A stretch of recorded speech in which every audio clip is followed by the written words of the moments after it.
four-leaf clover on my breast, and the green and white upon my chest. It's such a joy for us to see, for they play football the Celtic way, for they play football the Celtic way, for they play football the Celtic way, 'cause they play football the Celtic way.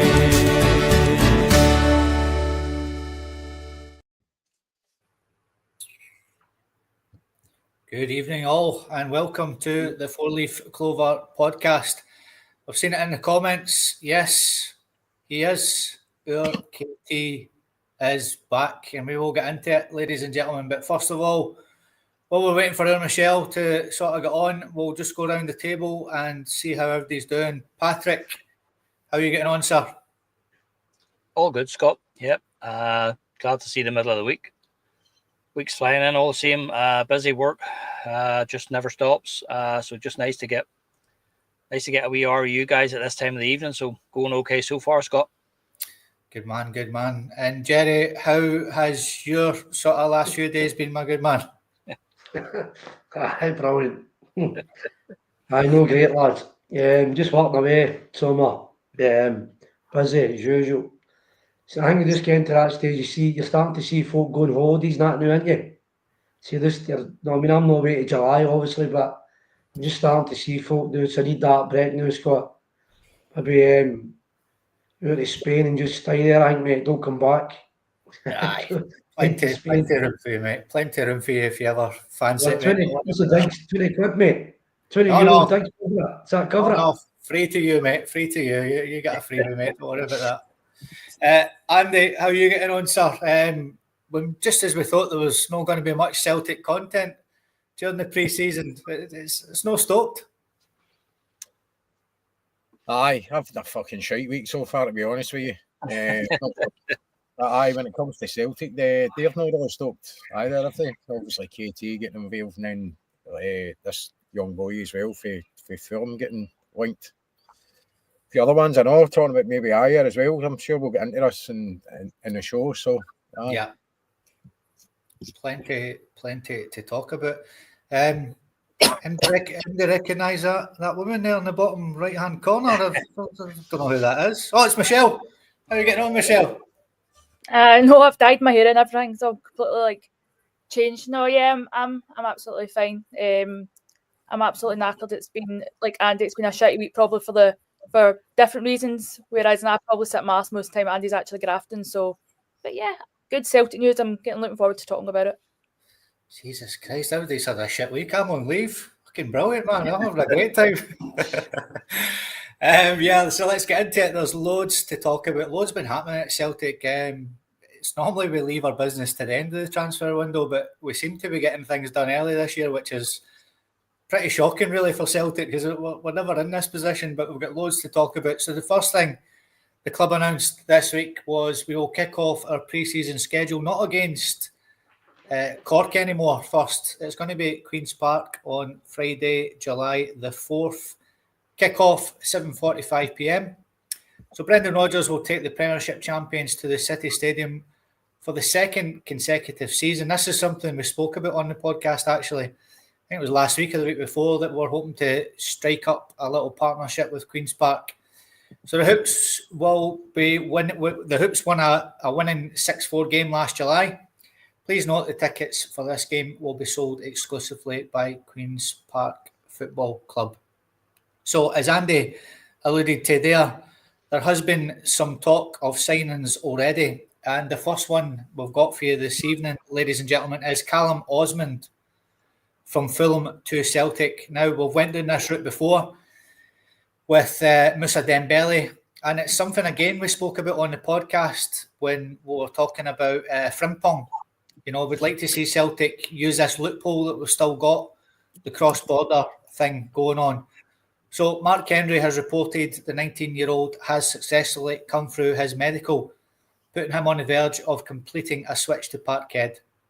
The young Welshman is out of contract at Fulham, with Celtic due to pay a training compensation fee to land the forward.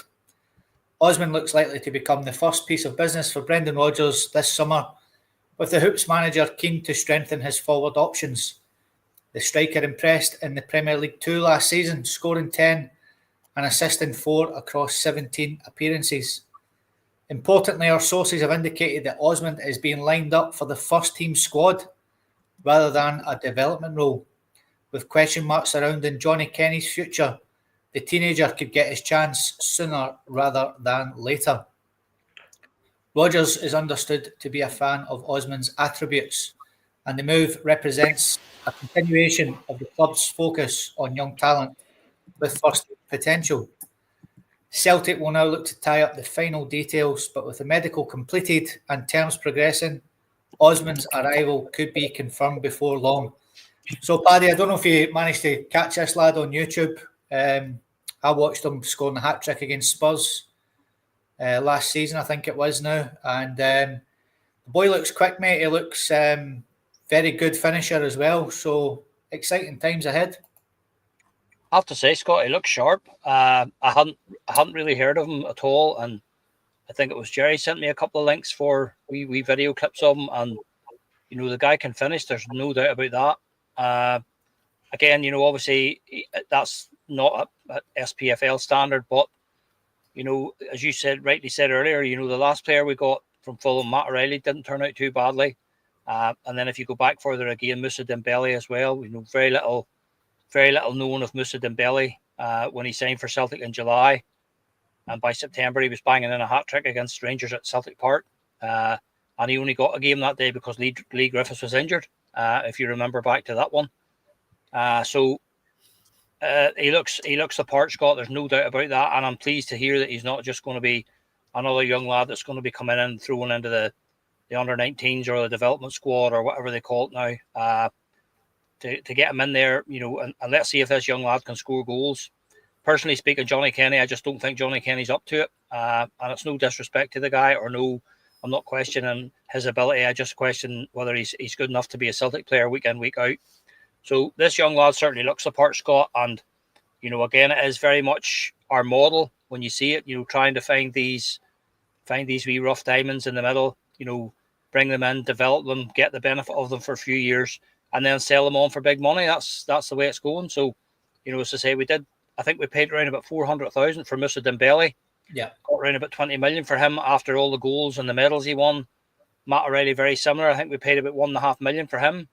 Sold him for 25 or whatever it was, all those years later. Plus, you had the benefit of Matt O'Reilly in the interim as well while he was playing. Cracking player for Celtic, so it's nice to see that the link with Fulham is still there. I would say that's probably a link that Brendan has established, as far back as his first time and possibly even when he was at Leicester as well. So it's good to see that they still have those contacts and those links there. And for a wee change, it's nice to see us getting in ahead of the queue. And we seem to have done the deal on this one really, really quickly. So good to see, Scott. Yeah, I didn't notice this, ladies and gentlemen, while I was reading out the slides there. But some devastating news. We are a small family on this podcast in Penelope Pitstop, and our granddad was certainly part of that. Hi, everyone. Just come on to say granddad passed away yesterday. I won't be on, but I want to thank everyone on this platform for having my granddad. I'll be back new next season. Hail, boys and girls. Bye for now. Really sorry to hear that, Penelope. I know that he was watching along with yourself and stuff, and that's just absolutely devastating news for everybody on the podcast for sure. Jerry, Callum Osmond, I don't know if you managed to catch any of him on YouTube as well, mate, but Paddy said that you did send him a link, so I'm assuming you did, mate. He looks pretty deadly, mate, for a young guy. Aye. I mean, that hat-trick, sharp as anything, in that hat-trick against Spurs in the cup final. But it's one of the ones on YouTube, you can always take your best goal, Scott, and other, you know what I mean? But is it potential? We're hoping it's no, I think a lot of folks question, is it the main striker?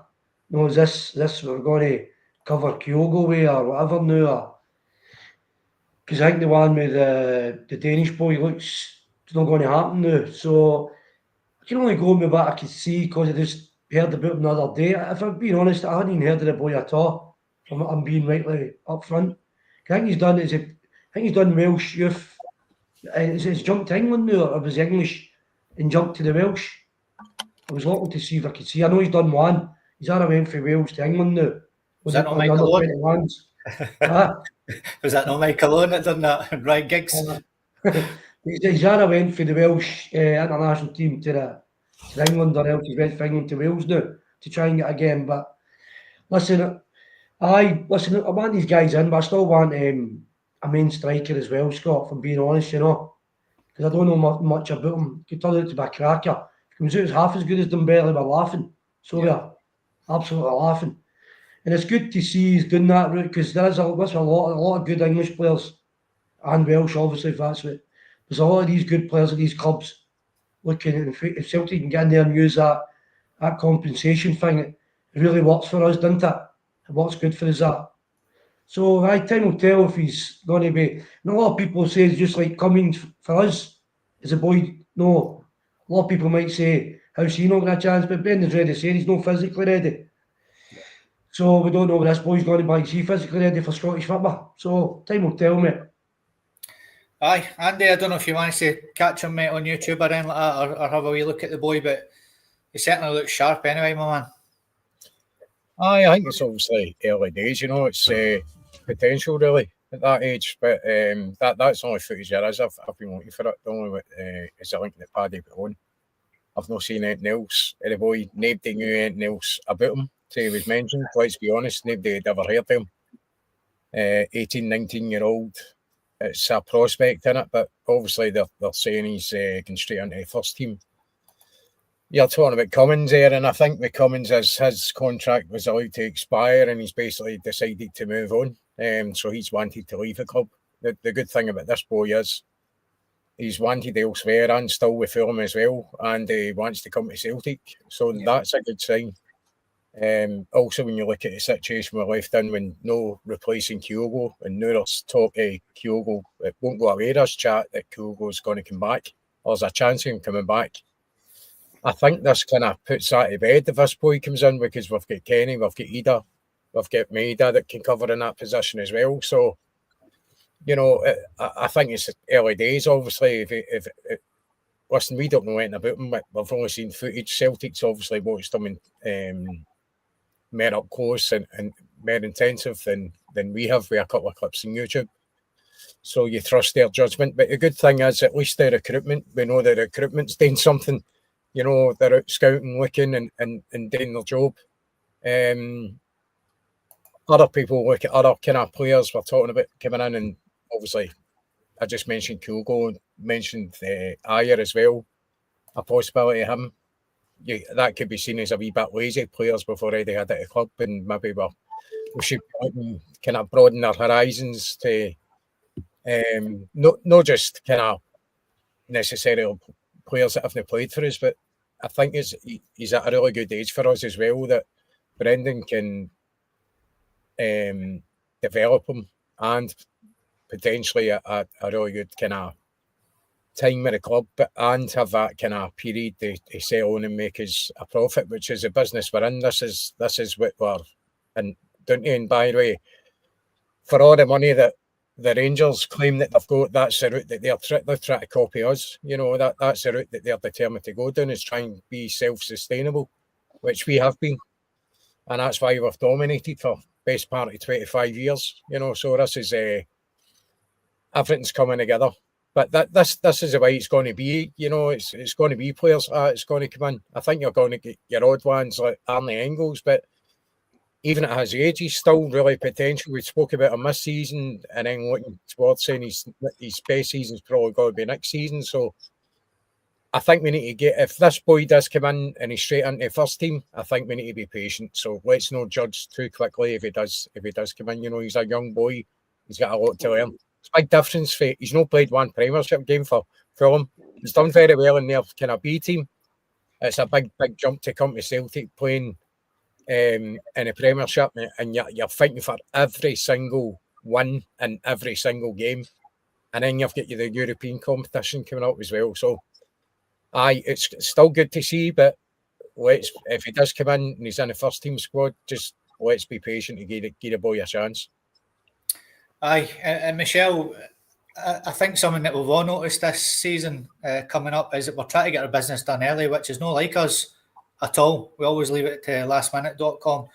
So getting these young boys in is a fantastic idea because it gives them that full pre-season, and for Brendan to have a look at them. And someone else we spoke about on the, I think it was the last pod or the pod before it, is this development now. We don't have to send them down to the Lowland League now. We can send them to the Championship, to the sort of pyramid structure, and they can go to 2-3 different teams now in the Championship, League One, or whatever it is they need today. So I think this is a good move by Celtic, and it's good that we're exploiting this English loophole that they've been stealing off us for years. It's good that we managed to get back to them as well. It's weird because, like, I've seen quite a lot of the Fulham fans saying, what is the point of a youth academy if the young players are only playing for the first team? And we've had the kind of same approach, and their players generally seem to be disappointed that he's leaving, so that is a good sign for us. It's weird. I'm more happy that he's coming up than one of our players coming through. I mean, Johnny Kenny, I think's a great guy, but as you said, I just don't think he's our main striker. I mean, obviously, we don't know what plans Brendan has at the moment for who our first striker is going to be. Is he coming in to be the first striker? We don't know. But I would definitely like to see like a different type of player up front. No harm against like Adam Ida. We all know his stats coming off the bench last season were amazing, but I would definitely like to see someone new up front. And going by what the clip that Paddy sent, I think he actually make a good up front, but I generally do think we need another striker along with Callum if he does come in. Aye, and I seen Jerry pointing at there. William O'Toole makes a great point there, by the way. As lazy as it might appear, your Ayers, your Kyogos, and even KT, they know the script about what it takes to play in the hoops. Christopher Ayers is a player we're going to get onto, and you know, KT knows what it's all about. He's coming in, he knows exactly what's going to happen. If Kyogo does come back, which I disagree with, I know we're very split down the panel about Kyogo coming back. In fact, let's go down the panel and have a quick chat about Kyogo then, since we're talking about strikers. I'm a no for Kyogo coming back. Paddy, yourself? Listen, Scott, you can call it lazy journalism or whatever, but you know, there is this goes on every season, and you know, sometimes I think you have to take a step back and say, you know, we can't keep signing players that left us years ago and stuff like that, you know. But I love Kyogo. I just thought what the wee man gave us when he was here was unbelievable. You know, we ended up speaking about him as being the best striker since Henrik Larsson. That tells you how high a regard he was held in here when he was at Celtic the first time. You know, and again, you've got to credit Big Ange for that there. Big Ange spotted him, you know, out in Japan, you know, knew all about his strengths and all. And again, even the first time, a couple of times that I seen Kyogo, you know, you knew yourself, similar to this young guy coming in, that he's going to have to put on a wee bit of beef to be able to take the rigours of the Scottish game. But he did very, very quickly. And for somebody that took a lot of abuse physically, he scored a hell of a lot of goals for us. So again, you know, you're talking about these guys that played before, you know, it's difficult. This young lad coming in from Fulham will automatically see a very different standard, you know, of player that he's going to be playing with, training. You know, he'll just see the expectation levels will be huge on him. You know, and that's where Kyogo has one up on everybody. Kyogo can walk back in the door. He knows exactly what Celtic are about, and he knows what the demands will be that will be placed on him. Kyogo, if Kyogo returns to Celtic, Brendan Rodgers will expect 25 goals from him next season without any shadow of a doubt. So, while I'm not a great fan of it, I would absolutely take Kyogo back in a heartbeat. I just think he's exactly the kind of player we're missing. We've never really sort of replaced the goals that he scores. Dyson might have did his best. But for me, if he was available and the deal was right, I would have Kyogo back in the morning. Oh, Jerry? No, nah, it's not for me. Nah, listen, he chucked it 6 months before he chucked it. Kyogo was needing 4 and 5 chances to get a goal. Didn't look interested. But he was banging their chances. One chance, bang, bang. He looked happy. He just, the last 6 months, I know Celtic's probably said, look, you're not going now. And he's took off, but you can't do that. You don't want him to do it up. You want him to go, you still play at your best these 6 months. He could have went to a better team in Rennes. Yeah. You know what I mean? So for me, the wee man's chucked it, and I still wouldn't like it. Another thing is the Meader one for me. I think Media's games are up and the fans have always liked Media. And I think he went up another notch when Kyogo left. So for me, him coming back and trying to be that guy and Media track him down again, I know for me for that as well. So I think Kyogo's time. I mean, Kyogo's what 31 and all as well now. We're forgetting he's starting to creep into. I know he's a fit boy. These boys keep themselves fit, especially agile and stuff. But nah, I'm looking for a bit. I'm looking for somebody another kind of striker now for me personally. Yeah. If he's a English boy, I don't know him. On the other hand, I know we're talking about this boy for Fulham. So I take it we've got him in as a medical, but I don't think we can sign into it Monday. Is it Monday opens up? 16th, yeah, I believe it is. June, yeah. Mm-hmm. So I don't know. Kyogo's a hard one. It's a hard one. I mean, nobody's going to doubt he's fit, but it's Paddy says it. Brilliant goal scorer, but I think it's the last 6 months kind of hanged it for me. So, but no, for me, Scott, I'm looking for something better. No. Yeah, I think I put in the group chat, Andy, that Katie's story wasn't finished. Matt O'Reilly's story isn't finished, but for me, Kyogo's is. Is that how you see it, mate? Or would you take him back? A short and sweet answer would be no. But just to elaborate on that a wee bit, I totally understand people that want Kyogo back. He was very successful at Celtic. It was lethal, an absolute hun scalper. The only kind of heavy bite he could put on his time at last 6 months or so. And then just the idea that put it this way, right? He's left to go to Rennes. That says it to me that he was absolutely desperate to get out of Celtic. So whoever was coming along to take him, he was gone no matter what. Because that move didn't make sense to me. For a player of his calibre. It hasn't worked out for him. I don't think. I really don't know if Celtic are going to be interested in bringing him back. I think this is just talk. I don't know how serious Celtic are, even any interest at all in Kyogo. But it was a favourite of fans. He really loved the fans and the club. But what just kind of spoiled it for me was just his exit. With that Aston Villa game coming up, and we could have done with him. I think if we had him in that game, it would have been maybe a different game, So you look at kind of sliding door moments like that and go, could he have waited to the summer and left and just been as happy? Could he get a better club than Rennes? Because that's Jota that's went there for Saudi and it's no worked out for him, and he's ended up back at us. I totally get that. I think it's different with Kyogo. I think that ship has sailed, to be honest with you. I think we need to move on for that particular move. No harm to the guy, he was a great striker. It was a lethal striker.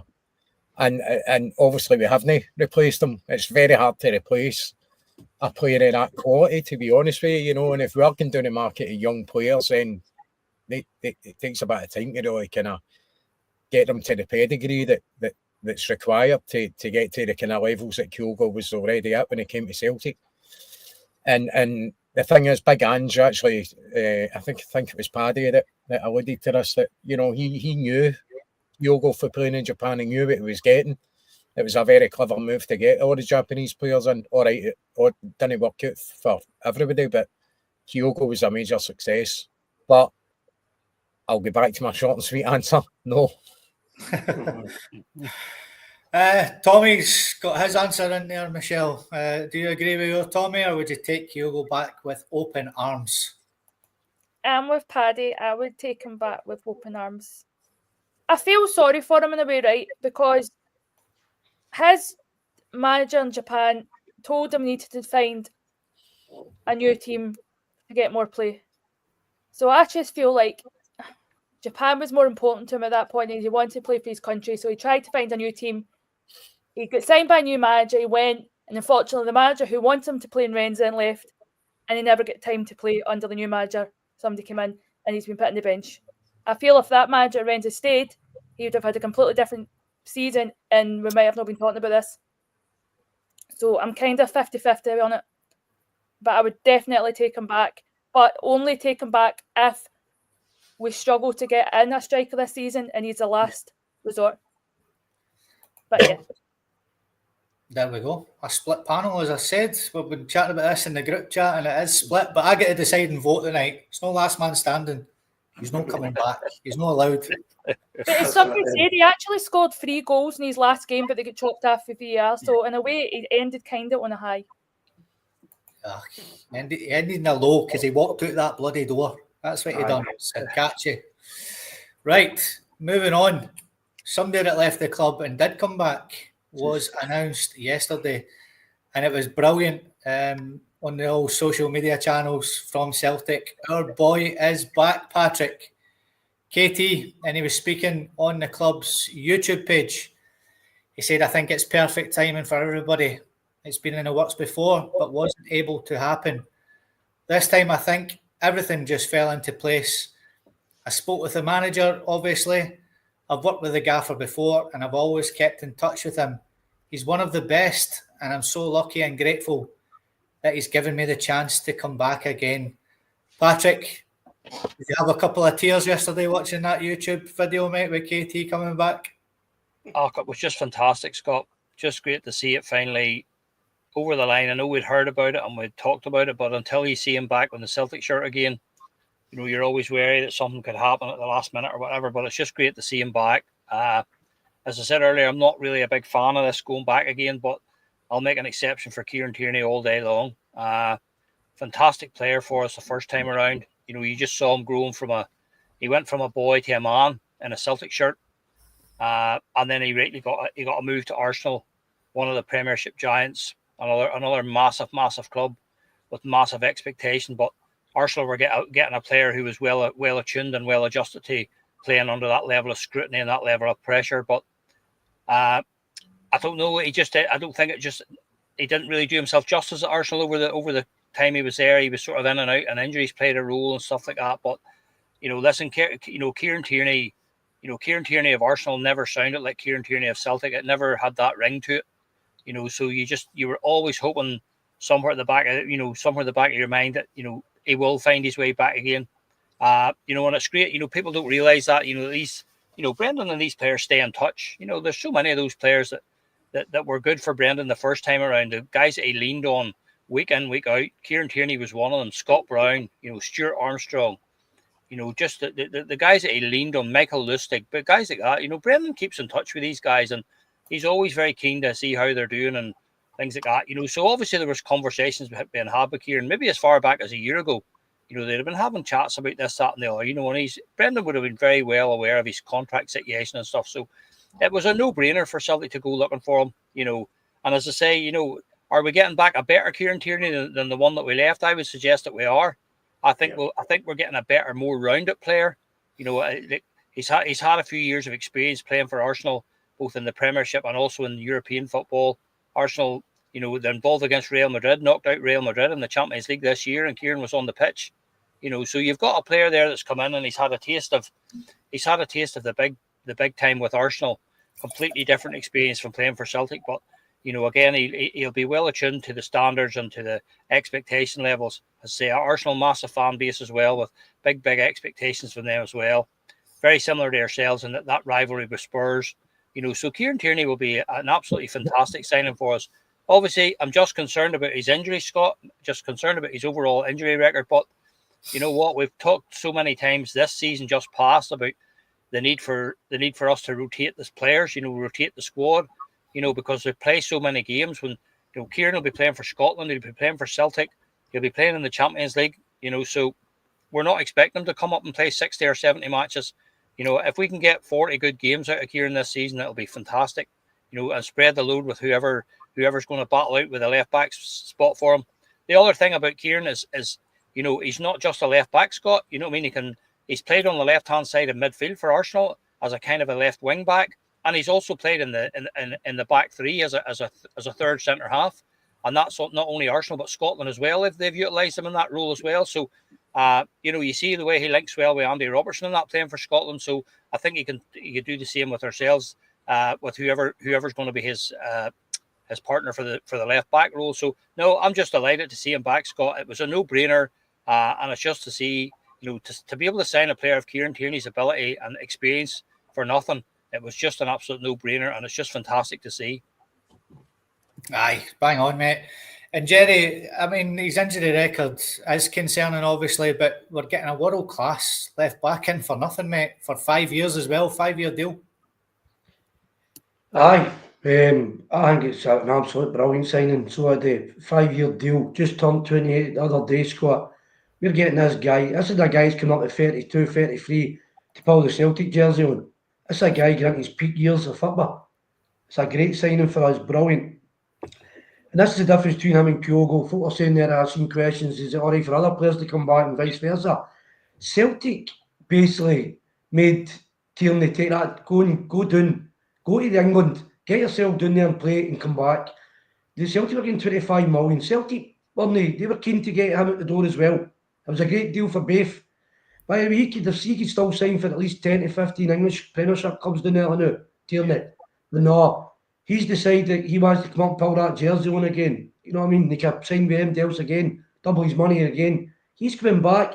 This guy signed with Arsenal, Scott. He was coming up the road every chance he could get for months. He's playing the English Premiership, and he was jealous of his pals going and watching Celtic. This guy was jealous of his pals watching Celtic, and he's playing the English Premiership. The guy's love for Celtic. As I say, Celtic done well at that deal, 25 million a few years ago. I mean, he starts the same, just turned 28. I thought he'd been away for ages. But this shows you, he must have been out the door at 22 years of age, still a young boy. But I think, as Paddy says, centre half as well, left, he can even move into left midfield. He's a great signing, and I can't wait to see him again. As Paddy says at the injuries, obviously that's a big concern, but listen, if he can get us about 40 games, we'll be happy. I think that's what I'm looking for, a decent person for a backup. We thought it was going to be Taylor, but that's moved on now. And I see we're linked with, is it Dog for Italy? The boy who played with Hibs. See we're interested in him for cover, so I'm over the moon with Tierney coming back, mate. And it's unbelievable, and as a few people have touched on in the comments as well, over 100 grand a week he was on at Arsenal, and he's coming back to us, mate, for 30, 40 grand a week, probably 40 grand a week, let's say, right? He could have went anywhere, mate, and got that 100 grand a week, you know, so, you know, fair fucks to him as well, mate, for doing that, coming back to us for that money.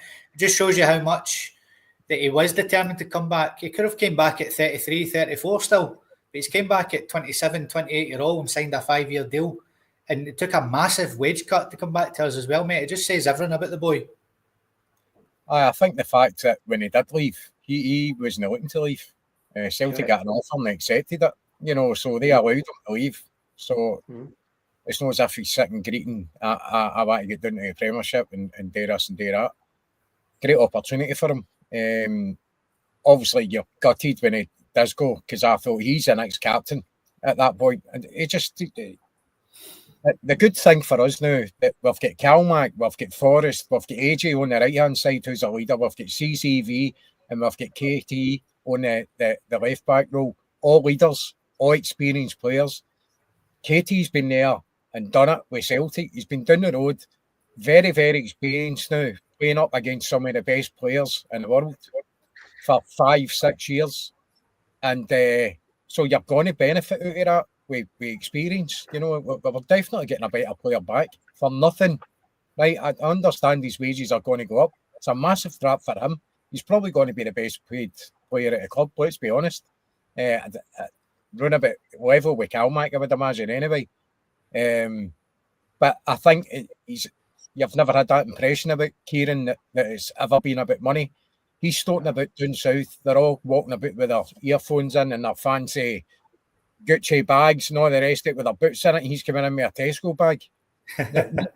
You know, that really says it all about him. He just wants to play football. He's just one of us. And it puts me in mind of like Tommy Burns that way. He's just a fan that get lucky, you know, and lived his dream. And I think obviously he's went down the road and done what he's done.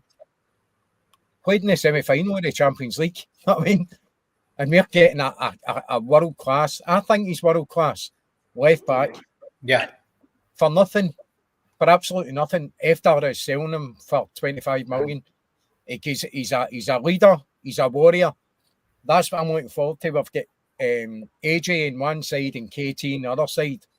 Absolutely lethal combination. Very similar players. Aye, Aye, but that combative kind of nature, you know, and winning mentality is what's required in a team, especially us, because we'll continue to win and win and win. We need to continue that, you know. So that's the problem you've got with bringing in new players, is getting that winning mentality into them. If you're bringing back players that have already got that, it's a win-win situation. I actually can't wait to see them again, and see them with that megaphone and just getting involved in everything. And one of the images that will always stick with me with Katie is that when he's lifting the cup after getting his jaw smashed and his teeth for damage, you know, and he just wanted to get back and celebrate with the fans and his teammates. That just says it all about the guy. He's a natural born leader, and absolutely, we should be privileged that he's back. I'm not too worried about his injury history. I think every player gets injuries now and again. You could look at it and say he's probably more than average, but I think he's had a decent run the way it goes now. I know he's pulled out of the Scotland squad with an injury, but he's not injured.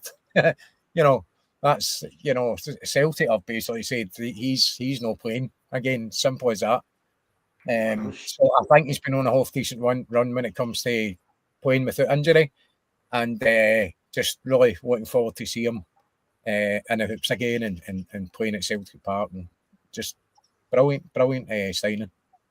Yeah, and you know, another thing that people are forgetting, Michelle, as well, is that he actually came over here to Spain, you know, on loan as well. A lot of people are forgetting that, and he embraced the Spanish culture as well.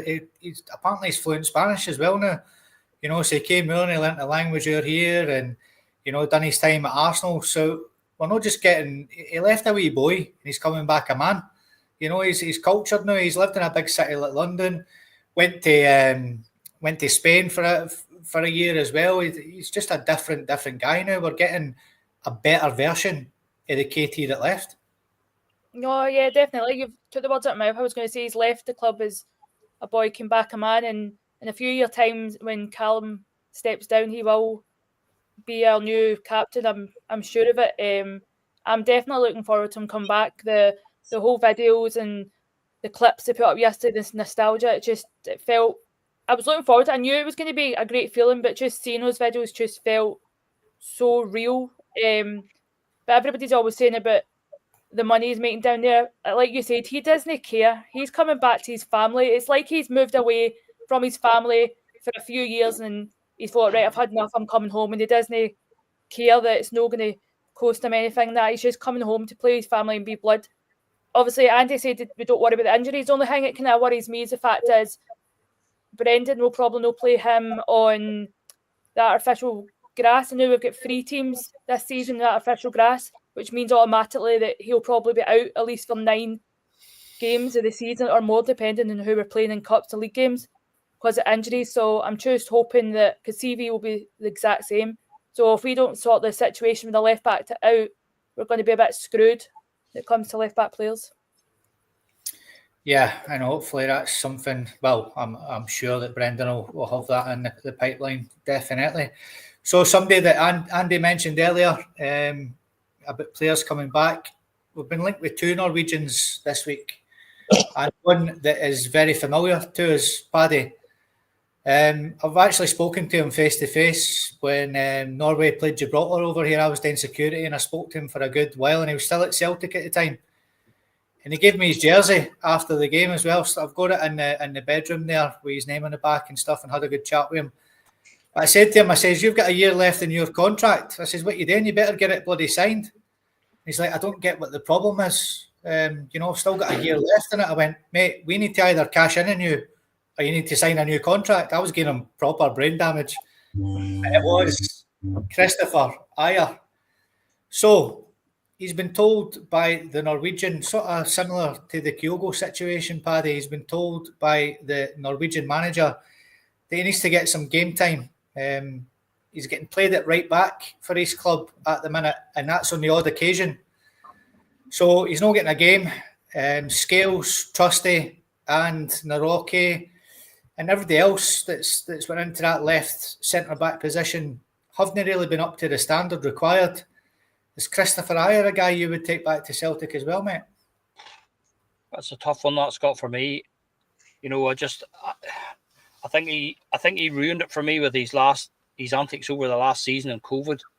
He was one of the guys that spat the dummy out for and just didn't put in the effort, didn't put in the running. I could put Odson Edward into that category as well, but for me, he was a massive letdown in that season, along with the rest of the team, but particularly one or two of them, just the French guys as well, Cham, Julian, I think they were all in that category. Now, listen, he's a quality player, there's no doubt about it, but even when he was Welsh the first time, I think there was very, very real questions about his defensive ability. Now, I haven't seen an awful lot of him, Scott, to be honest. I haven't seen him playing for Brentford a while, so I really don't know whether he has improved much or whatever, but, you always remember, I think there was a goal against Rangers at Ibrox where, he ducked out of the way rather than take the ball in the face, and that's my concern about him. Is he brave enough? Is he, does he have that desire? But again, similar to Kieran Tierney, he's had a few years now playing at the, in what they call the best league in the world in the Premiership. So, he probably is a bit, improved from what he was. But you know what, Scott, I'm not entirely sure. I really don't know how I would feel about that one, to be honest. I don't know how I would feel about it. As I said, I think for him, it'll take a lot for me to overlook the way they let us down in that COVID season. But to be fair, he wasn't the only one. But I'd have to think about that one, Scott, to be honest. Hi, Jerry. I was going to actually mention that was the COVID season. I think he was one of the sort of standouts in that season. There wasn't many, obviously, but Aya was one of them for sure. And I think that's how he got his big move down the road. But again, mate, just looking at it, he's only 27 or something as well. Aya, so if we were to get him, I think that would be a good bit of business, mate, to get him back up the road. He's better than what we've got, barring Cameron Carter-Vickers for me. I'm kind of 50-50, mate. I know. Listen, did you say 27-year-old, if years experience in the Premiership, he must have improved to be better than when he left. He's just starting to get into playing well for Celtic. You say COVID season's a bit. I can see the point now of they grown about the ex-players because it seems a bit lazy scouting, if you know what I mean. Quite lazy scouting. But on the other hand, is Celtic know what they're getting. Then when they bring back these guys, the draws are no good enough here and vice versa. And it's fucking winning mentality if you're playing at other teams. So it's a bit 50-50 because he's 27, good time on his side. Straight away, if he's 32, 31, I'd be saying, no, I'm not. The thing is, he was quite good in our books. 6'5", and he brought the ball out well when he came out. Not what I love my centre halves doing that, but he did do it well. So he did. So kind of 50-50 on each other. I must admit, as Paddy says, being seriously, how much have I watched Brentford? I'd be lying if I turned around and says I watch every Saturday night, Scott. So I'm not. But I'd like to think he's improved in that league against all the best strikers, to be fair, to come back to Scottish football. He must have improved. And the way we get centre halves, I think age couldn't be any worse than what we've been bringing in, centre half wise. So 50-50, mate, to be fair. 50-50. Fair enough, mate. Fair enough. And Jerry made a great point there, Andy. He's one of these defenders, because as we know, he was a midfielder. When he first came to Celtic, he was the captain of that team in Norway at 16-year-old. When he came to Celtic, it was Ronnie Dyler that brought him in, wasn't it? And, picked him up and stuff. But he is a defender who likes to bring it out from the defence because he's got that midfield mindset on him. The rest of them, for me, when they try to do that, it's Effie Ambrose moments for me, man, when I see them doing it. So maybe you could bring a bit of guile into the centre defence. What do you think, Aya, coming back, mate, if it's to be the case? Andy, you're muted, mate. Muted. Aye, sorry, it was because the Seagulls were making a racket. I think he was a half decent player. I totally get why we would be going for him, but is he better than we've got? Is he better than Scales? How much better than Scales is he? Aye. Do you think so? Oh, massively, mate. The Scales. But Scales is a natural left-sided player. You've got CCV on the right, and listen, Scales comes out with the ball and all. I know he's not everybody's cup of tea, but he does carry the ball forward. I just don't know if he is any better than Scales. they'll still get trusted there as well. They've spent $6 million on it. We're either going to give a guy a chance or cut a losses when it comes to him. We'll still get Rocky. We'll still get Lager, Belka, that is sort out. I think we need to start offloading bodies before we start really thinking about bringing a centre back in. We need to start doing it, get that in the motions, so when the window opens, they're off straight and make a decision on them. See us making. Sorry, Andy. See us making. Fuck, I don't even know what I was going to say there. Sorry. I'm kind of. I would say I'm about 50-50 on this. You know, I'm not overly inspired if we do go and get them, but I totally get if they do get them. But I'm no kind of swayed either way, to be honest with you. Aye, it is a tough one, Michelle. I mean, what you thinking yourself? Is Ayer a player you'd like to see coming back now that we're having this big Celtic reunion tonight? I discussed it with my dad, and my dad said the exact same thing as you said just at the start there. He would take him back in an instant. I think my dad said just for his height alone. I know CCV's around 6'1", Austin Trust about 6'2", 6'3", so he has got a couple of inches on it. But I was reading a couple of days ago that there was rumours that Kuhn was wanted by Brentford, and obviously he's at Brentford just now. So my feeling is, could you do a kind of Kyogo Jota situation again and kind of make a deal and switch them and get some cheap deal going there? I think that would be quite good, if possible.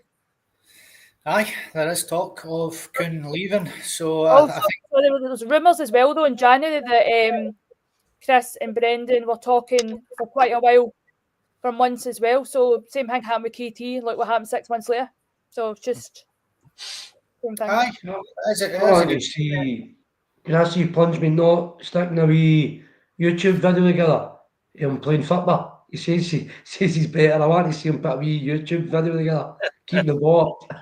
Yeah. He's Yeah, 58. Plunge, we want to see you taking the ball out of defence and see how you get on.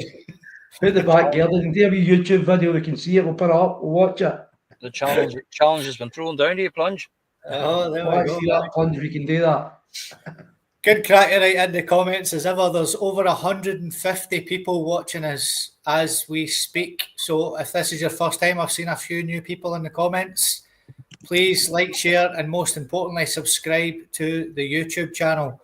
We're absolutely flying. Every single podcast, we're getting more and more subscribers. So if this is your first time, please hit the subscribe button.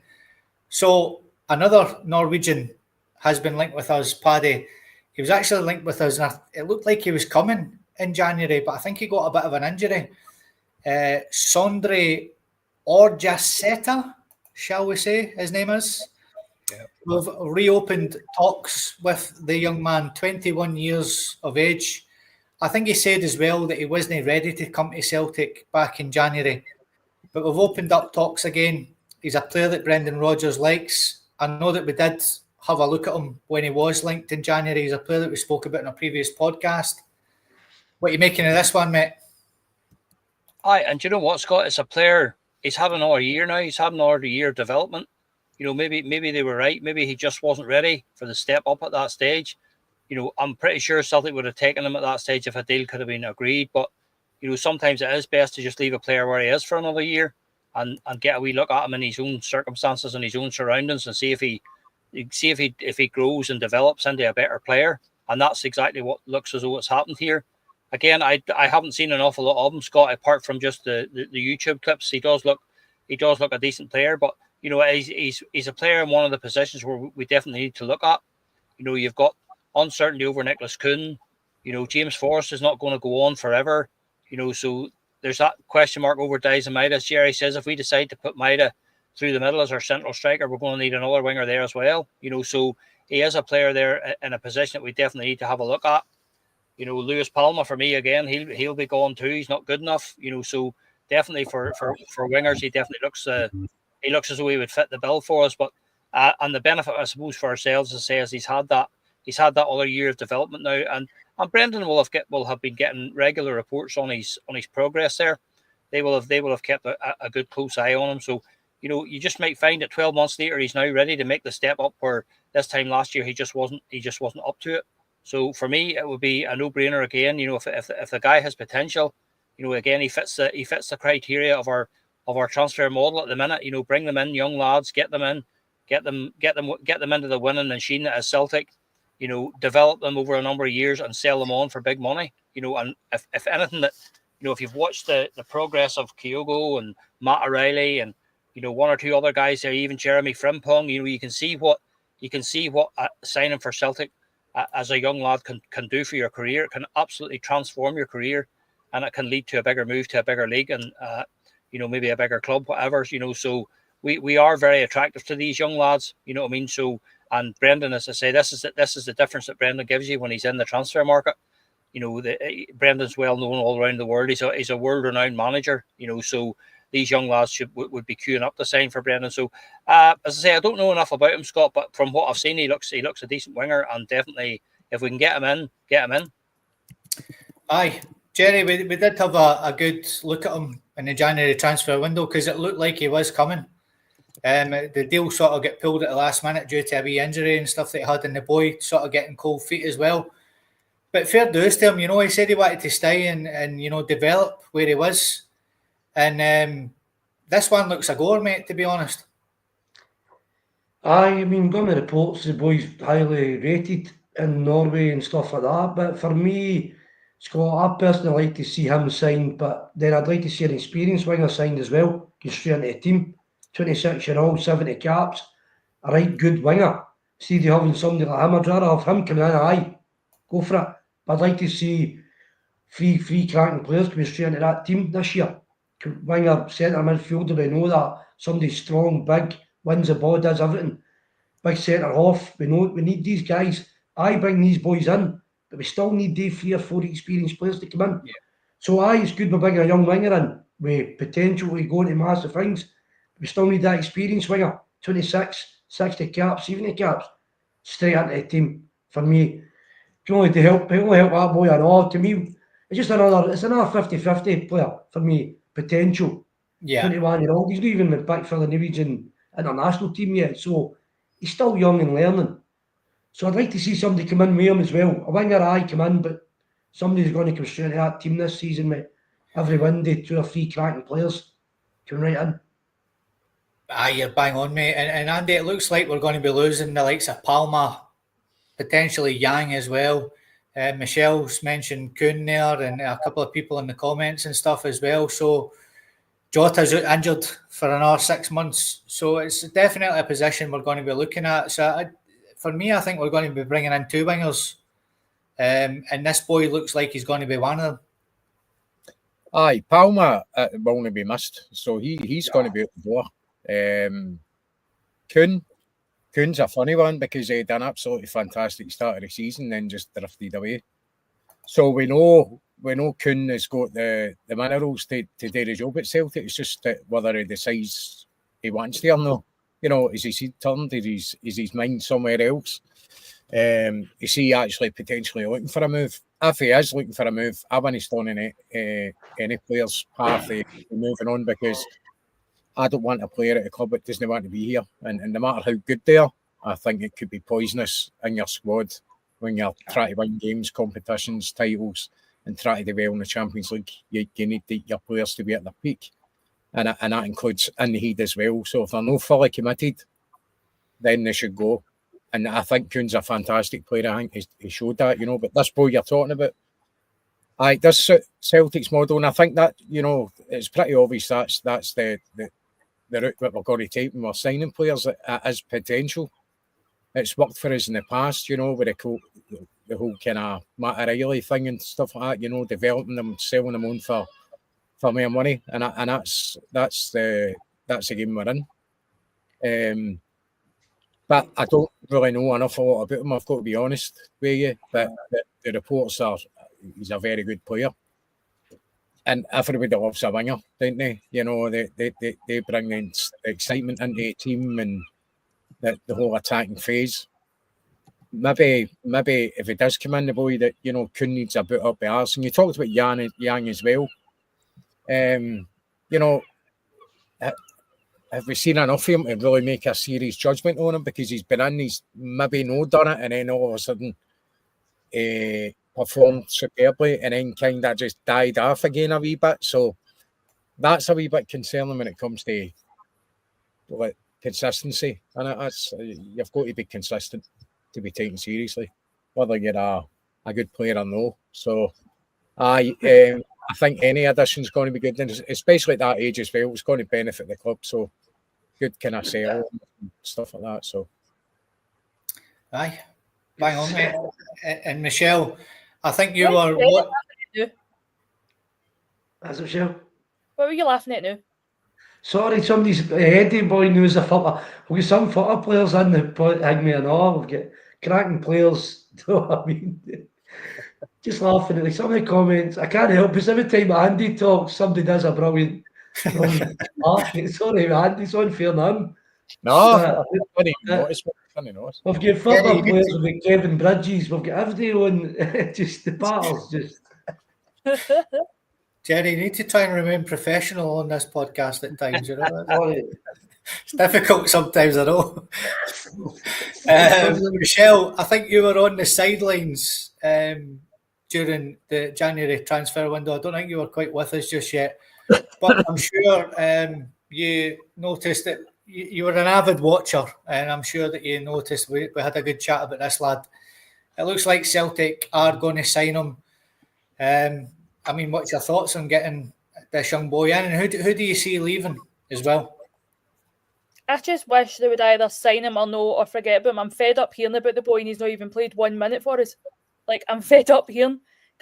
Every couple of transfer windows, he's mentioned every single rumour. Just sign him or no. Like, this is what I'm thinking. But I'd be happy, obviously, if he came.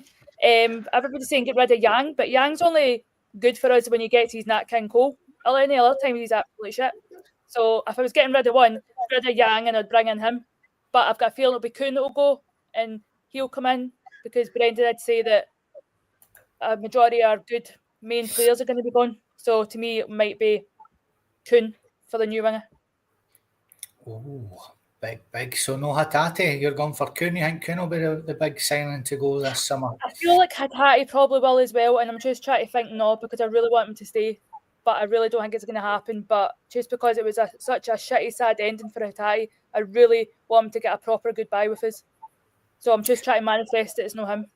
Aye, I think I'd be happier if Kuhn went, to be honest with you, than Hatate, the way it's sort of panned out. But let's see what happens. So last thing I've got for you this evening, ladies and gentlemen, before we move on to the last man standing, is we have a new logo or a new badge for the old school. Celtic have sneaked this one up on us. So Celtic have quietly rolled out an updated crest across their social media channels. The iconic four-leaf clover remains at the heart of the design, but now features sleeker lines, cleaner edges, and a modernised finish. It's subtle enough that many won't bat an eyelid, yet stylish enough to catch those who have keen eyes. The new logo appears sharper and more contemporary. It echoes trends seen in corporate rebrands, where simplicity meets sophistication and everything is optimised for digital use. The design was first noticed when Kieran Tierney was announced, but didn't really take centre stage. Now, a little less than 24 hours after KT made his Celtic return official, it's been put front and centre by Celtic.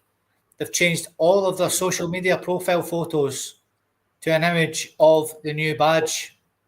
Naturally, fans have begun to speculate, is this the first step in a wider branding overhaul? And finally, if this is indeed the opening gambit of a refreshed visual identity, expect to see the refined crest feature on upcoming kits, advertising, and possibly even stadium signage in seasons to come. For now, though, there's nothing to suggest that this is going to be the case. And if it were to be, you'd expect an announcement from Celtic. It's a weird one, Paddy. We don't know if this is a new badge or if it's no. There's been nothing from Celtic, but they've changed all their stuff. I mean, Celtic do this all the time. If you look through history, we've changed their badge quite a lot, and there's not really been much fuss made about it. You know, the 125 anniversary, all these different things. I mean, what do you make it, mate? I think it's quite smart. It's nice.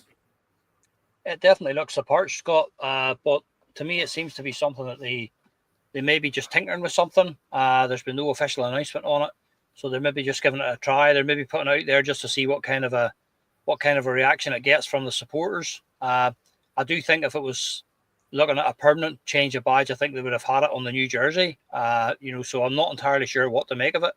But the one thing that you can be sure of, it may be linked to something. It might be linked to something bigger coming down the line. There may be a rebrand there of some description, and it might involve big money, whatever, for sponsorship or whatever. But it's just a strange one for me. It really is, because we sort of noticed it just out of the blue. People started noticing it, and then they checked somewhere else, and it was there too. And that's kind of how we got there. There was nothing official from the club to say. There was nothing.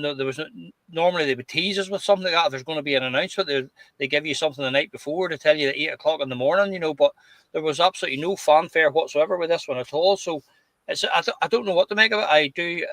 I honestly can't get my head around exactly what they're playing at, unless they're just maybe they're just giving it a try to see what kind of a reaction it will get before they do it, because it's going to be a massive undertaking if they're going to have to change the signage and even just around the stadium on the merchandising, on the kits and different things. So it is a strange one, but I think it's a clear signal that they must be considering doing something.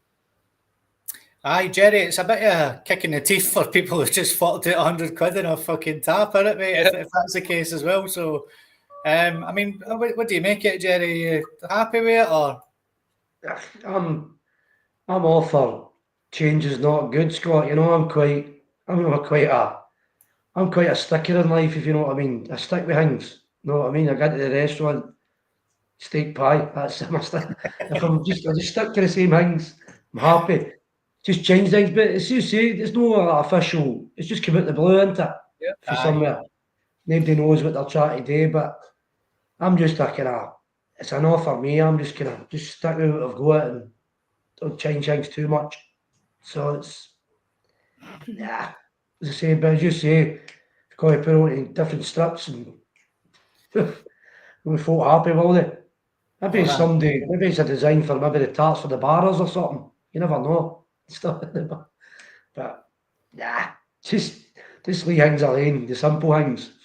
You know what I mean, mate?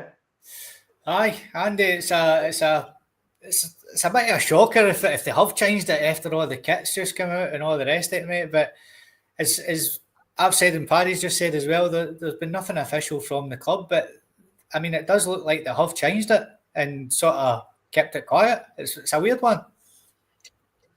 I've got to be honest with you, I don't think there's that much of a difference, and I don't see the point. I'm just glad there's still a 4-leaf Clover on it, or we'd be fucked, mate. We need to change our name. That's the main thing I'm happy about. But it looks more simplified, to be honest with you. Looks more basic. But again, not really much of a difference. It's not going to affect me with the way I feel about the club or the badge, or it's not a great difference. Again, you're mentioning the new taps. If they were serious about rebranding, then that would have been a perfect opportunity when the new taps come out to have that on it. Unless they're planning something, some other 4th or 5th tap to come out, to scrape the remains of the fans' wallets with this new badge on it, this limited edition. Non-Celtic, that's the kind of tricks they're up to, the constantly fleecing the fans of money. I don't quite understand the reason for it. They obviously put out that statement, and it's just a load of shite, let's be honest with you. It's just words that mean hee-haw. It doesn't mean anything to me. It's no as if it's rapidly changed. And I know we have changed it for the centenary season and other ones, but it's moved back to the original one as well. So for me, it's got a 4-leaf Clover. It's basically the same it's the same shape. It's got the same words on it. There's no really much of a difference to be bothered about. It's not going to bother me either way, to be honest with you.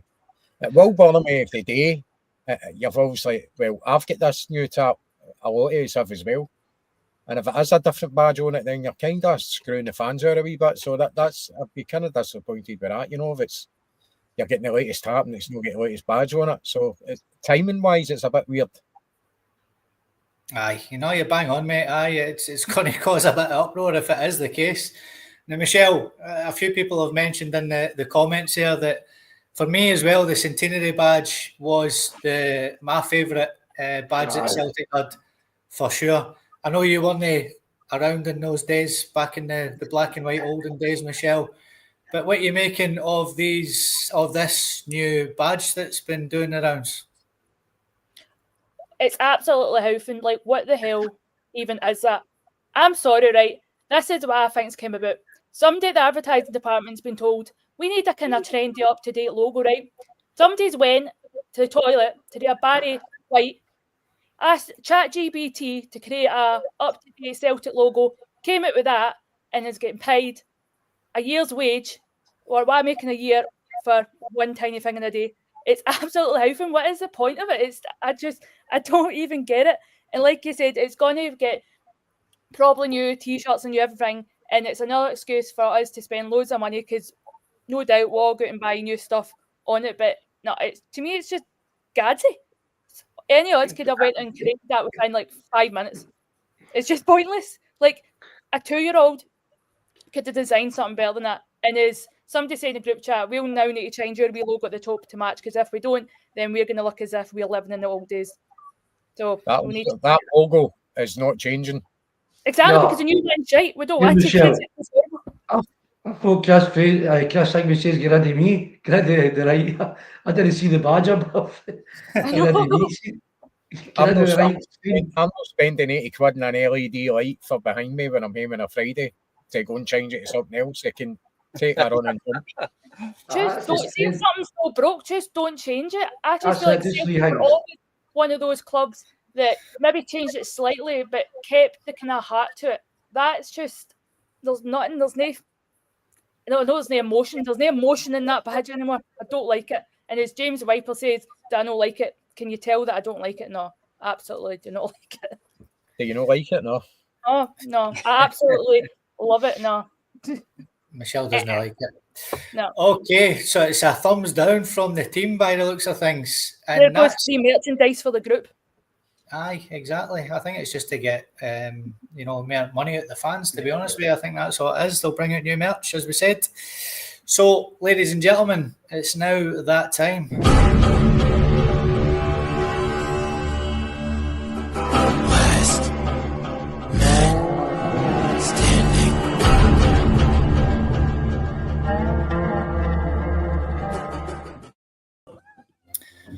So, ladies and gentlemen, tonight it is our number 5 jersey. We're going old school with the Celtic, the 4-Leaf Clover podcast, Celtic 11. We've picked our first 4 already. We have got Arthur Boric in goals, Danny McGrain at right back, Kieran Tierney left back, Roy Aitken on the last podcast on Friday night got the number 4 jersey. And this evening, we are going for the number 5 jersey. So, I have got 10 centre-halves for the panel to pick from, and it will be the last man standing will get that number 5 jersey. If you haven't played this game before, there are no Lisbon Lions in this Celtic 11 for very good reason, because it would just be the Lisbon Lions. So, it's players that we've all seen in our time. Paddy, you're up first, and the first centre-half for you this evening is Daniel Mestorovic. Daniel Mestorovic. And he is up against Derek White. Daniel Mestorovic or Derek White, sir. Who are you picking and why? Get them in the comments as well, because we might need your help. There's an even number on the podcast tonight, so we might need your help. I hope Big Derek's not watching, Scott. That's all I can say. I hope he's not tuned in. For me, it's a no-brainer. Daniel Mastorovic, don't know, never saw it, didn't understand how he ever came to be a Celtic player in any way, shape, or form. Big, rugged centre half, give you that. But Derek White, quality player, young player that developed into a really good, solid pro for Celtic. Played in a couple of really decent Celtic teams. Partnership. At the back of that time, his partners were Big Roy and Mick McCarthy, and people like that there. So for me, that's an easy one, Scott. Derek White for me. Okay, mate. Jerry, Derek White or Daniel Mastorovic? I am the same with Paddy. Big Derek White. I can't pick Chris Morris, can't I? No, I can't go back to him. No, Derek White, especially the 88 season, that with Big Mick, that solid. Came in at 17, very confident boy. Suffered in the end in the 90s, but the whole team suffered when Derek White last season went to Middlesbrough for 900 grand, didn't he? I don't think with Big Derek White, he was too good looking for a centre half. Yeah. He's one of the best looking centre halves I've ever seen, So, but I think Derek White, I think we've done well with Celtic, but just near the end, the whole team suffered in the 90s, but in the 80s, Big White was a cracking big player, and that part of the 88 team always was forever. So I'm going to stick with Derek White in this one, not a problem. Okay. Andy, it's 2-0 to Derek White. Are you sticking with the lads? Or are you going for Big Daniel Mastorovic? Derek White done a shite in the middle of the night, saw a ghost eating toast halfway up a lamppost. I'm going to go with Derek White, and it's not really down to ability. I think they're probably level. I was never a fan of Derek White, I've got to be honest with you. I think he was very, very basic. And the only reason I'm going with Derek White is probably nostalgia, the 88 team, and I'll leave it at that. I wasn't a big fan of Derek White, I've got to be honest with you. I don't think he was the most gifted centre-back. And I know we're talking about defenders need to defend and stuff like that, but Big Daniel wasn't great either. So for me, that's actually quite a difficult decision. I think they're quite level pegged when it comes to ability. Purely for nostalgia, I'm going to go for Derek White. Andy, I'm good at what I do here. I'm trying to keep it sort of... And Michelle, I know you would never have seen Derek White, unless you had a time machine, pal. You're far too young for that kind of carry on. Derek White left the month or two the year I was born, so no, not at all. So for that reason, Daniel. He's out. That's the reason. Michelle, he's a big handsome boy, man. That must go in your favour. I've literally just Googled a picture of Derek White, and I'm like, blah blah blah. Yeah, it's actually quite nice. He's in the sunbed in the changing room and all that. The sunbed and everything. In the changing room. Yeah. He never had a hair out of place. No, I would for a centre half bad, yeah. What age is he now anyway? Guys that go to sunbeds, man, they need something done to them. I think he's ended up in Dubai, isn't he? I think he's on Dubai now, I believe. So he's got a soccer school, isn't he? Aye. Yeah. So next up is Derek White has the number 5 jersey, by the way, as it stands. And Patrick, he is now up against Kelvin Wilson. Ooh. Derek White or Kelvin Wilson? Hard one again, but probably just for longevity, I'm going to stick with Derek White again. I think Derek was a more rounded player. I think Big Kelvin had his limitations. Good enough, solid big defender for us, and he played in some memorable games for Celtic. But just for the centenary season and a couple of seasons even before that, Derek White was a quality player for me. So I'm going to stick with Big Derek White on this one for you, Scott. Okay, Jerry. Who are you going for, mate? Derek White or Kelvin Wilson? I'm sticking with Paddy in that one as well. Kelvin Wilson. He only had basically 2 seasons, didn't he? I mean, he never settled. He done well in that time. Obviously, his 2 best games, I think Barcelona home and away. Big man. He was outstanding in 2 games. As Paddy says, a bit because Derek White was there a few years. Gets an odd for me because as soon as Forrest were interested in Big Wilson again, he was straight back down the road, wasn't he? So Big Wilson, not long enough here to be even counted for me. So I'll be sticking with Derek White, mate. Okay. Andy, it's 2-0, but I think it's a wee bit different on the old comments, mate. We might have a younger crowd in. Are you going for Derek White or are you going for Kelvin Wilson? If they're kind of slating Derek White in a way, I'm going to stick with him, mate. I think Wilson was a half decent player, and I totally agree with Jerry. It's a longevity thing, you know. He didn't settle.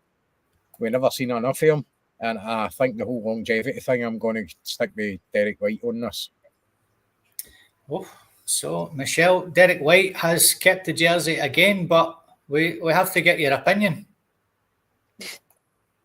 I would have probably went for Derek White after this one, just because you showed me that picture.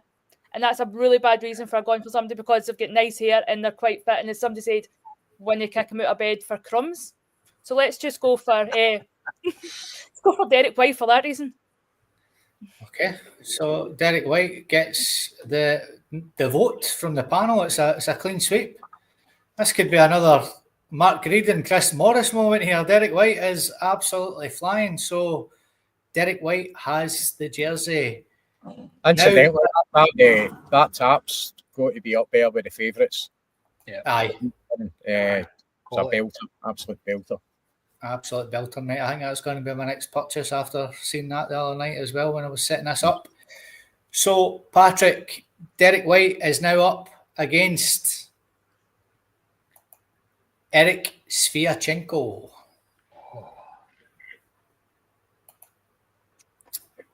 Oh, I love Big Eric. He was a quality player. It's a hard one, Scott. It really is. It's a tough one.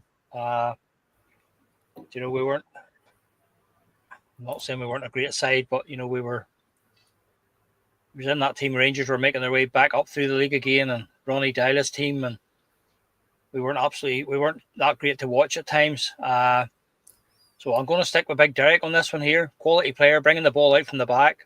Sviatchenko, similar ability in attacking the ball and giving the centre forward a tough time, but I'm going to go with Derek White based on his ability to carry the ball out of the defence. Derek White's on a roll, Jerry. Who are you going for, Derek White or Eric Sviatchenko? It's just back to, I liked him and all, I must admit, I liked him, but not long enough for me again. So, I'm going to stick Big White. I mean, 6 seasons, 7 seasons, over 270 odd games for Celtic. So for me, that keeps him in place for me anyway. Big White, just in there. Okay, mate. So again, Andy, 2-0 to Derek White. Are you sticking with the lads, or are you changing your mind? I actually liked Big Eric as a player. I did like him, but again, you know, longevity and is there really that much of a difference ability-wise? I'm not sure. I'm going to stick with Derek White as well. So, Michelle, the guy you'd like to roll about in the breadcrumbs with, or the digestives in bed, he's still got the jersey, mate. So, I mean, what are you thinking? Let's just stick with Derek White, my new man. Let's just stick with him. He's stuck with Celtic all these years, so I'm going to stick with him and also let's stick with Derek White. You'd be some sort of manager, Michelle, wouldn't you? Huh? You'd be some sort of manager that you're playing because you're better looking than him. Sure, I think he's about 60 now or something. He's 56. He's no far off my dad's age, so it's a bit weird. Yeah. I say nothing. He was the same age as like Peter Grant and that. Aye. All right, so James Allen Wiper has been dumped. Derek White is now Michelle's new man. So unlucky, James. You've been dumped, mate. You've been dumped.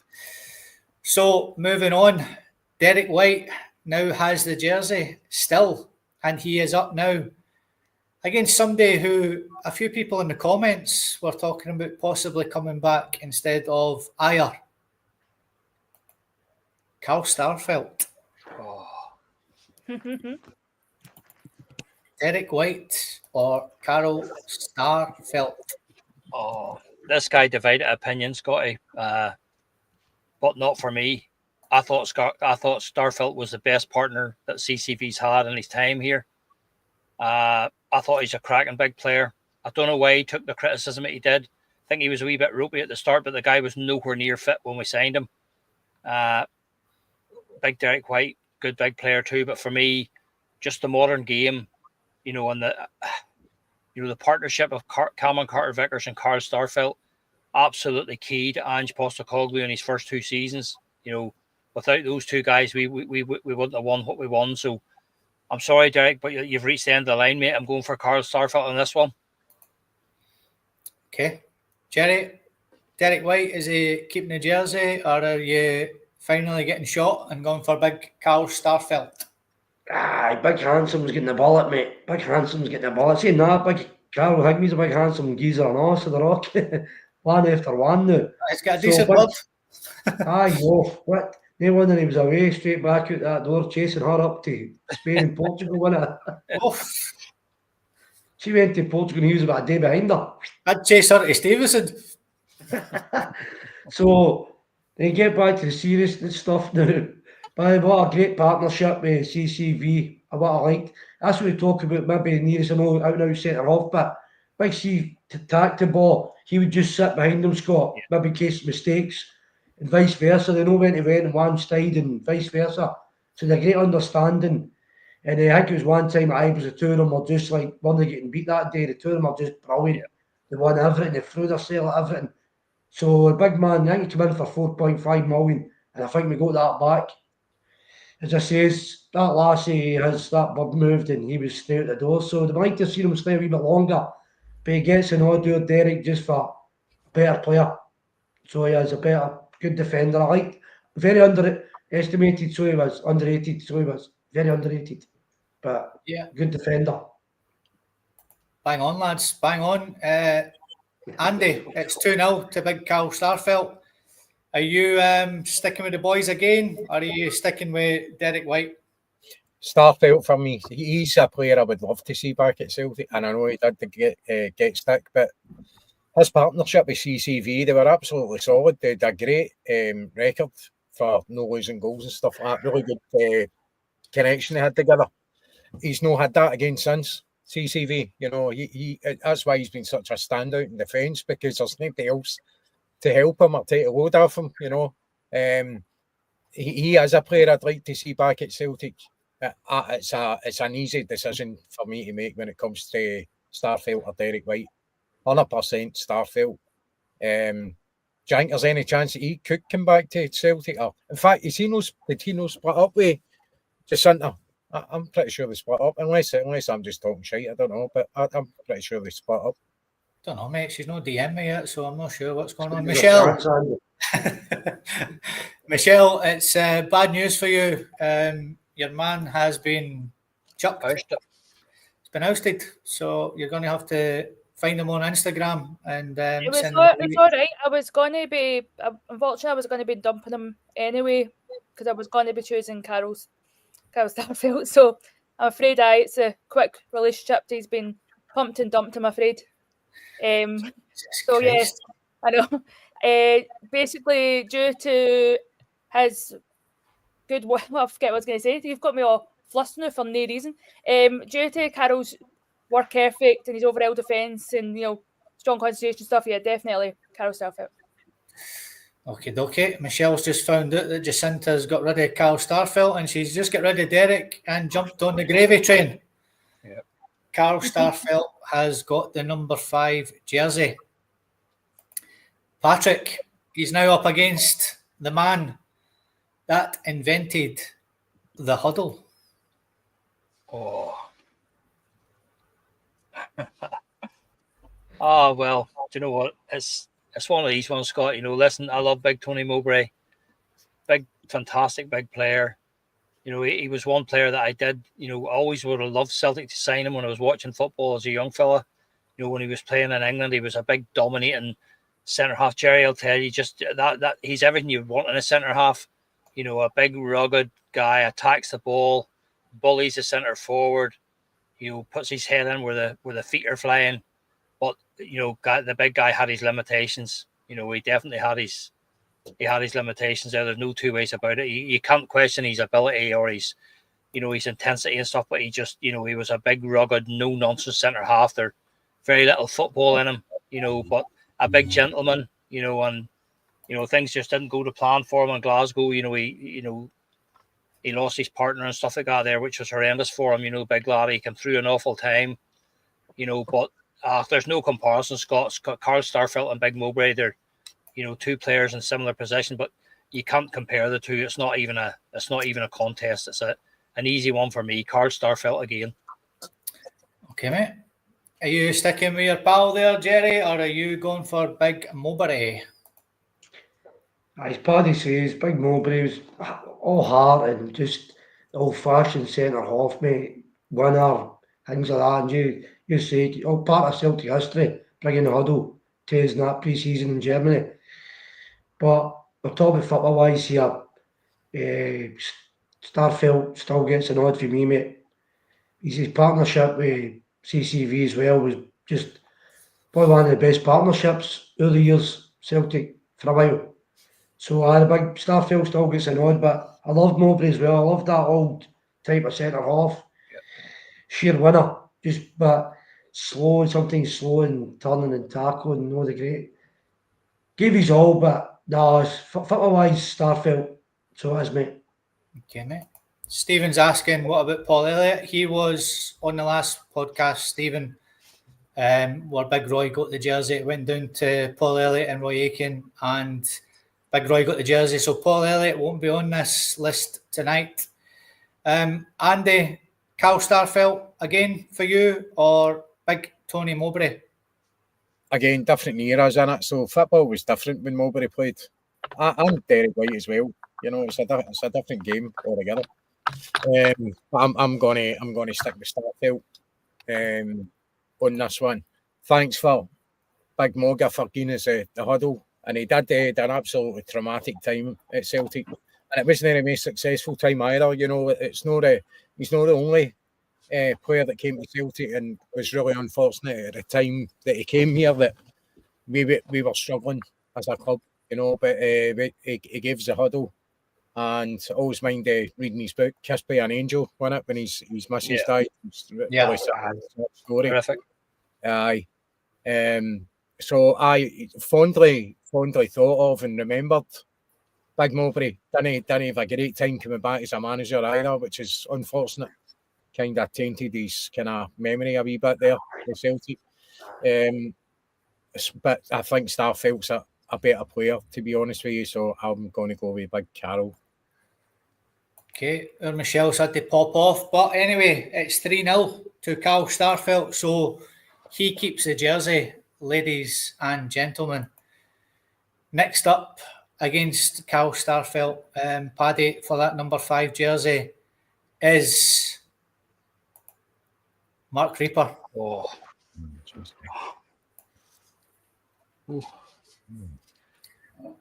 Oh, what a player. What a player. Oh, that's tough one, Scott. I don't know how you do this. Do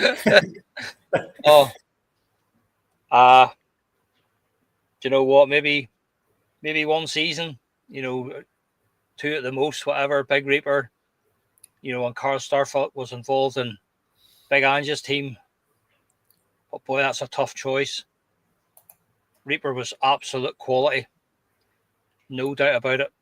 Absolutely quality player. English Premiership. International player. Oh, the guy just oozed class, Scotty. That's a hard one. Do you know what? I'm going to go with Mark Reaper on it. You know what I mean? I'm just going to go with Big Reaper here because he was, I think, just if you're just on ability on its own, Reaper was definitely a quality player. Big Starfelt, a rock at the back along with CCV, big part of Ange's team. But, I'm just talking about watching the guy. Mark Reaper was just an absolute unit. Fantastic player. Huge part of that team that stopped the 10. Just when you just think of him, the goal against Dundee United in the League Cup final at Ibrox, just to get us off and running that season, to just kickstart the whole thing. So Starfelt brilliant, but I'm gonna have to plump for Mark Reaper on this one. No problem. Andy, Mark Reaper getting a jersey for you? Aye, 100%. Fantastic player. A real quality defender. finesse as well about him. Really unfortunate with injuries. But when he was at Celtic, he was a favourite of mine, really, a real standout quality player. But as much as I admire Starfelt, but for me, Reaper takes the jersey here, mate. Great point there for plunge, by the way. Imagine Cameron Carter-Vickers and Reaper together. Oh, imagine that one. Deary me. Jerry, you know, our Michelle's not here anymore, so Big Reaper's got the jersey. Are you sticking with the lads? That Reaper was a class defender, man. Absolutely loved him. You watch him, always the right position, Scott. Didn't need to tackle. He cut out the ball before it got to the guy. His reading of the game was outstanding. Yeah. Just a pity we get the 1 or 2 year. He get that toe injury, had to retire. Because, as Paddy says, see that goal against Dundee going to win that League Cup? That gave us a belief we could stop Rangers 10 in a row. Yeah. After that game, that game in November at Ibrox was the turning point for us to catch Rangers. And somebody says in the comments, Big Stubbs struggled the first year. But see, when the Reaper came in, Stubbs was outstanding well. Reaper made Stubbs hang me up as a player. But I'd love to have seen Reaper for 4 or 5 seasons at Celtic. Yeah. What a player I am. 60 odd caps for Denmark is just a cool customer. So he was cracking big player, loved him. Aye, brilliant, mate. Absolutely brilliant player. So Mark Reaper has got the jersey. Stephen McGonigal, what a player he was. What about Johan Mjällby? Again, mate, he was on for the last one. Big Johan was, and he got quite far as well, actually. But because he's been on, mate, he'll not be back on. So unfortunately, it won't be Big Johan Mjällby this evening either. So Mark Reaper has the jersey. So he does, Paddy. He's now up against Useful Haran. How many left, Scotty? There's 2 after this. Oh, another tough one as well. Oh, Big Useful Haran, huge part of Martin O'Neill's dynasty at Celtic. Massive player for him. Again, I still think he had his limitations. But a quality player too. Belgian international. We definitely got the best of him. Fantastic servant. You know, when you think of those games, those games against Rangers, the 6-2 game, and you think of all those, But then I remember the one, was it Valencia? He missed a penalty twice. They ordered a retake and he missed it again. Oh, Scotty, that is unbelievably tough as well. You know what I mean? As Jerry said, Big Yoss, a huge part of it, but I still think there was a weakness in him. I think he had a mistake in him, Valharan. No doubt about it. A dominating player, a big physical centre half, but I think he definitely had his limitations and he absolutely had a mistake in him. So I'm going to stick with Big Mark Reaper on this one. Oh, I've got a feeling this is going to go to a tiebreaker. I think Jerry's going to have a decision to make here. Or has he? Andy, who are you going for? Reaper was, as I said, a fantastic player. Really gifted. Unfortunately, the injuries got to him. Yeah. That injury, specific injury. I think Big Goose was an absolute unit. This is a hard one. I'm going to go with Valharan on this one, I'm afraid. Oh, Jerry, no pressure, sir, no pressure. Who are you picking and why? Kid on his froze there. I thought you bloody were.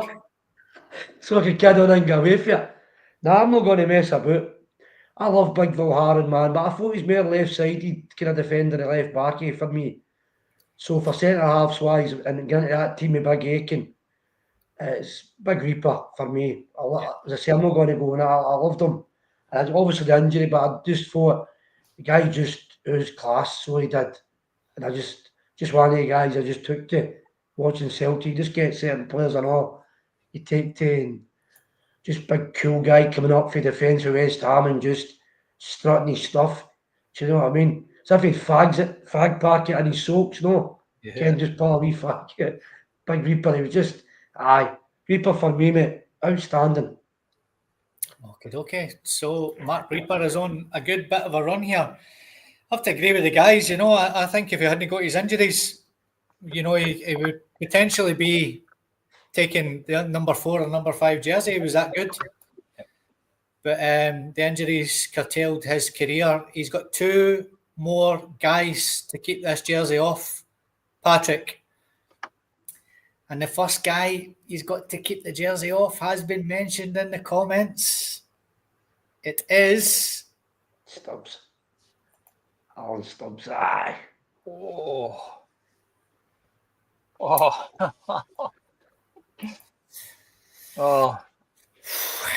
I'll get you back for this, Scott. That's a tough one too.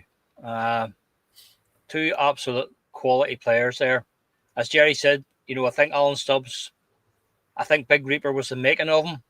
I think he was absolutely the making of Alan Stubbs. He was the foil for Stubbs. He allowed Stubbs to play his football and dictate the play and bring the ball out. Big Reaper was the guy that attacked the ball, and as Jerry said, his positional sense. I don't know. It's a tough one, Scott. Alan Stubbs was Bolton captain, heading for the England squad. And then he joined Celtic when the move came out of the blue. And I loved Stubbs. I thought Alan Stubbs was a cracking player. Another one that I saw quite a lot of when I was watching football, and a lot of the guys that when he signed, a lot of guys didn't know who he was, and I said, listen, this guy's different gravy. This guy's a quality player. I've watched him ping 40, 50-yard passes. Do you know what? It's just a toughie. It's so toughie. Big part of those teams. The team that stopped the 10, Wim Janssen's team. I can remember Big Stubbs scoring an absolute cracker at Ibrox as well. Scored a belter at Ibrox. Another one he got as a draw in the game at Celtic Park. He headed one in the last kick of the ball. It's a tough one, Scott. Listen, I'm going to stick with Mark Reaper. Ooh. Stick with Big Reaper. I think this could be another decider potentially. Andy, Alan Stubbs or Mark Reaper? Again, a hard one. Stubbsy, solid defender, and as Paddy mentioned there, he was Bolton captain. To get him at Celtic at that time was a bit of a coup. I'm going to go with Reaper on this. So I've jumped back again to Reaper. I think he was a better player than Stubbs. I'd chose Valharin or Stubbs. And it's a very difficult decision to make, isn't it? It's when you get to this stage, you're coming up with quality defenders, and it's really hard to pick. But I'm going to go with Reaper. Okay, Jerry, Mark Reaper keeps the jersey. But I mean, we still want your opinion, mate. Would you have picked Stubbs or would you have stuck with Reaper? Well, Stubbs, 4 million, minute. That was a turning point for Celtic. It was a lot of money back in '96. Yeah. 4 million quid for a defender for Celtic. As I say, Big Stubbs, he struggled the first year, then the second year. Big Reaper came in. I thought Big Reaper was talking to him and stuff, made him a better player. Still thanked him for that goal. He scored in injury time against Rangers, remember, Big Stubbsy? Yeah. That helped us to 10 in a row as well. But if I'm looking at my team, would I want Stubbsy playing with Roy Aitken, or would I want Reaper playing with Aitken? So going with my team, I'm going to let Big Aitken do the hangman and let Reaper just kind of sweep behind him. My team, so I'm going to stick with Reaper. I don't want Stubbsy and Aitken going for the same bar. So I want Reaper just cool behind Big Roy, let Big Roy do all the challenges, Scott. So Reaper's going to get an odd for me there for that. Okay, mate. Aye, great logic, by the way, and great logic for all yous. Mark Reaper keeps the jersey. He's got one more man to fight off for this number 5 jersey, and that man, Patrick, is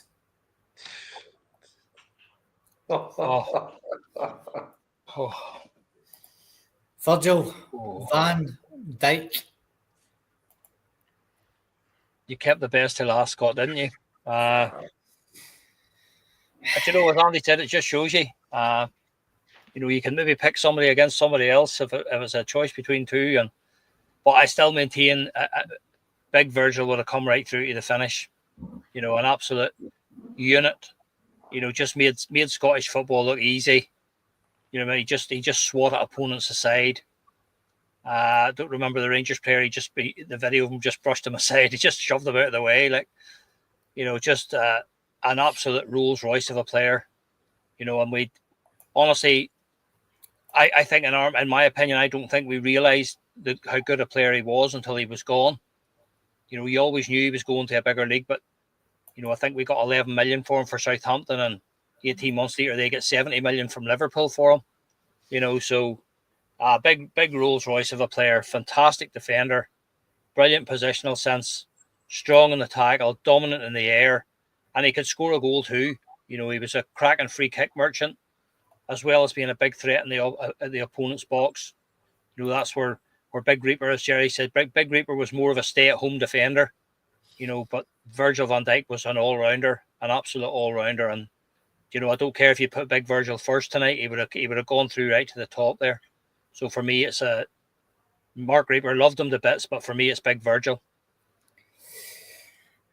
Andy, are you sticking with Reaper, or are you going with Virgil van Dijk? It's a no contest. Big Virgil, easy decision that has to make. Scottish football for him was like a training session, and Lennon actually said it when he signed him. He says he's not going to be here for long. You know, it was pretty evident. Who was it? He scored that goal against. He basically strolled through the whole team. Was it St Johnstone? St Johnstone, aye. Basically, just strolled through the whole team. You know what I mean? Scored just effortless. The signs were there that it wasn't going to be with us for very long because he's class. You know, it was evident that he was a young player with that ability and that confidence, sheer confidence and belief in his ability, that nothing fazed him at all. Almost in slow motion gear.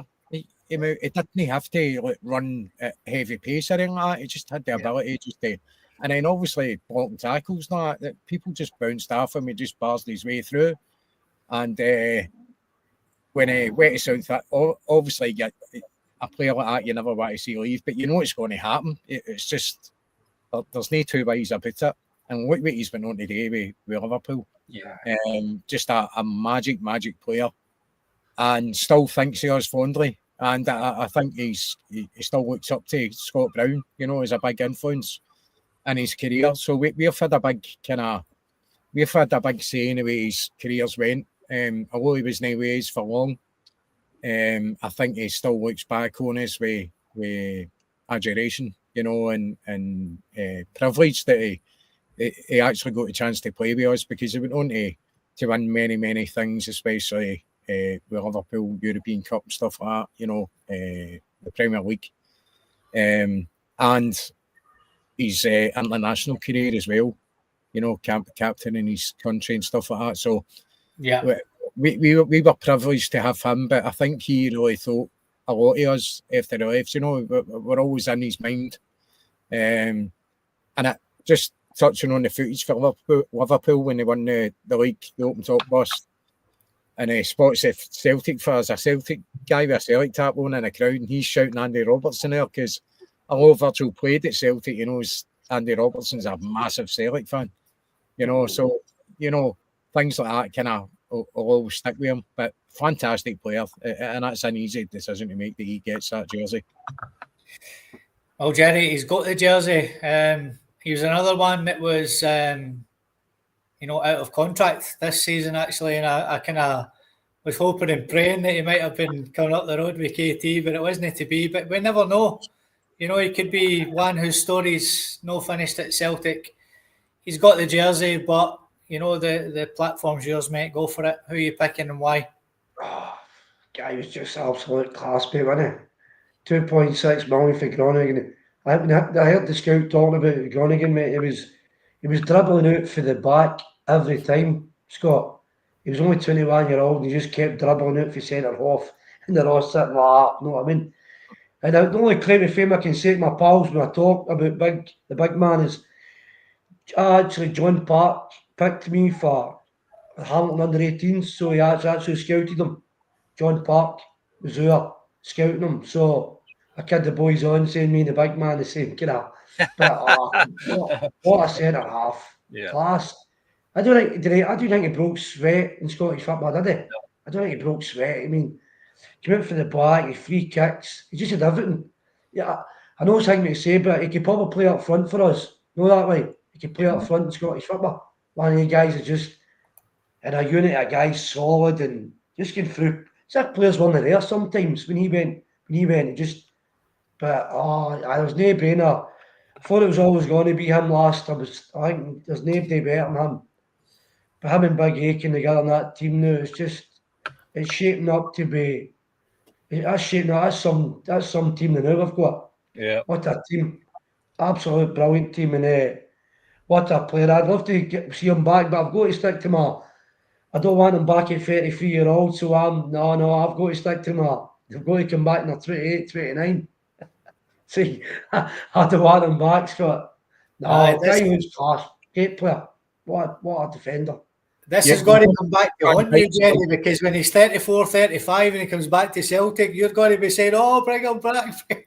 No, I can't. I've got to stick to my. He's too old. No, look at You know, Van Dijk's in Saudi, isn't he? Somewhere like that, and he's going to be away for And so he next- should Saudi, America, Andy, isn't it? Saudi. Aye, yeah. Beckham's team usually pulls these guys, doesn't he? Aye. Well, why not? Why not? You know, go and make the coin just to finish your days off. So Virgil van Dijk, as you can see there, already has the number 5 jersey. And he has it for the 4 Leaf Clover podcast as well. I didn't even plan that, by the way. I just noticed that there. So that's worked out lovely. So in goals, we have Arthur Boric. Right back is Danny McGrain. Left back is Kieran Tierney. And we have Feed the Bear and Virgil van Dijk as our 2 centre-halves. What a team that is, isn't it? We don't even need them else. Who's going to score against them? How much will this team cost at the end of it? Oh, dearie me. So, if you haven't seen the segment before, we're going old school. So, number 6 is next, and that will be one of our centre midfielders on Friday night's podcast. So, what a job I've got there for that as well. Try to whittle that down to 10, but we'll get a laugh at that as well. So, that's us, ladies and gentlemen. Everything is done. But that was... Last man standing.